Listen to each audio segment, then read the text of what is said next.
আজকে এই গল্লু বাবাটার জন্মদিনে চলে গিয়েছিলাম। আসসালামু আলাইকুম, কেমন আছেন সবাই? তো আজকে আরাফের জন্মদিন ছিল। আরাফের জন্মদিন উপলক্ষে ওদের বাসায় যাওয়া হয়েছিল। তো অনেকক্ষণ থেকেই ও বলছিল যে আমার গিফট কোথায়, আমার গিফট কোথায়। তো একটা গিফট ওকে থামানোর জন্য দেওয়া হয়েছিল। তো এই গিফটটা খুলে ও খুব খুশি। ওর নাকি গিফট খুবই পছন্দ হয়েছে রে। দুইটা গিফট ও খুললো।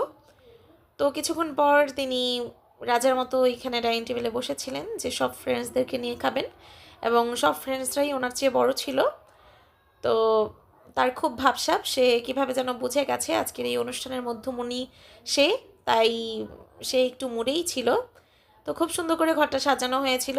আরাফের মামা এবং অন্যান্য সবাই মিলে ঘরটা খুব সুন্দর করে সাজিয়েছে। তো সব বাচ্চারাই খুব খুশি। এই দুইটা বাচ্চা একই রকম ড্রেস পরে এসেছে, ওদেরকে খুব ভালো লাগলো।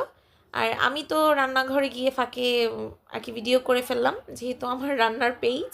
তো আজকে খাবার দাবার খুবই সুন্দর ছিল। টিকা করা হয়েছিল, চিকেন ফ্রাই করা হয়েছিল, আর এখানে গরুর মাংস দিয়ে তেহারি রান্না করা হয়েছিল। প্রত্যেকটা খাবারই একটা চেয়ে একটা বেশি টেস্ট হয়েছিল। আর সালাদ করা হয়েছিল। তো বেশি করে টমেটো, পেঁয়াজ, শসা, কাঁচামরিচ দিয়ে সালাদ করলে আসলে অন্যরকম মজা লাগে, তেহারির সাথে বিশেষ করে। আর এখানে চিকেন ফ্রাইগুলো এত মজা লেগেছে, এগুলা আর কি কাঁচামরিচ একটু পেস্ট করে দেওয়া হয়েছিল, অনেক বেশি মজার ছিল। আর এই কেকগুলো আরাফের আম্মু ছেলের বার্থডে উপলক্ষে নিজের হাতে বানিয়েছে, এত সুন্দর করে ডেকোরেশন করেছে। কেকগুলো দেখতে যেমন সুন্দর ছিল, খেতেও তেমনই মজার ছিল। তো এখানে আরাফকে ড্রেস পরানো হয়েছে, খুব শখ করে এই ড্রেসটা ওর আম্মু ওকে কিনে দিয়েছে। তো ও ক্যাপটা পরছিল না। ঘরে আসলে বেশি মানুষ হলে একটু গরমই লাগে, এজন্য হয়তো বা ওর কাছে ভালো লাগেনি, বারবার খুলে ফেলছিল টুপিটা। তো এটা পরার পর ও আসলে স্পাইডারম্যানের মতোই হয়ে গিয়েছিল, খুব উছালকুদ এখান থেকে সেখানে। আর এই ছোট্ট প্লাস্টিকের স্পাইডারম্যানটা নিয়ে ওর বেশি আনন্দ। তো আমি ভুলে বলে ফেলেছিলাম যে ওয়াও, তোমাকে তো এই সুপারম্যানের ড্রেসে অনেক ভালো লাগছে। তো বলছে এটা সুপারম্যান না, এটা তো স্পাইডারম্যান। তা আমি সরি বললাম। এটা হচ্ছে ওর বার্থডে কেক। এই কেকটাও অনেক বেশি মজা ছিল।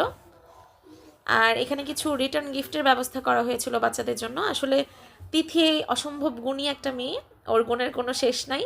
এই কাপ কেকগুলো বানিয়েছে, রিটার্ন গিফটগুলো সুন্দর করে প্যাকেট করেছে, সাথে প্রমিও ছিল। তো এই যে এখানে বসে তিনি অপেক্ষা করছেন, একটু পরে কেক কাটা হবে। তো ক্যাপটা পরানোর চেষ্টা করা হচ্ছিল যে ক্যাপটা পরে একটু কেকটা কাটলে স্বাভাবিক একটু সুন্দর লাগবে বেশি, কিন্তু ও কোনোভাবেই এটা পরবে না। ও হচ্ছে কখন কেক আসবে, ও কেক কাটবে, সেদিকে ওর আর কি সেটা নিয়ে ওর চিন্তা। তো কেকটা আনা হলো, কেকটা আনার পর ওকে বলা হচ্ছিল যে ক্যাপটা পরতে, এখনও সে পরবে না, সে এমনিই পোজ দেওয়ার চেষ্টা করছে সুন্দর করে। একটু পর খুব কিউটভাবে কেকটা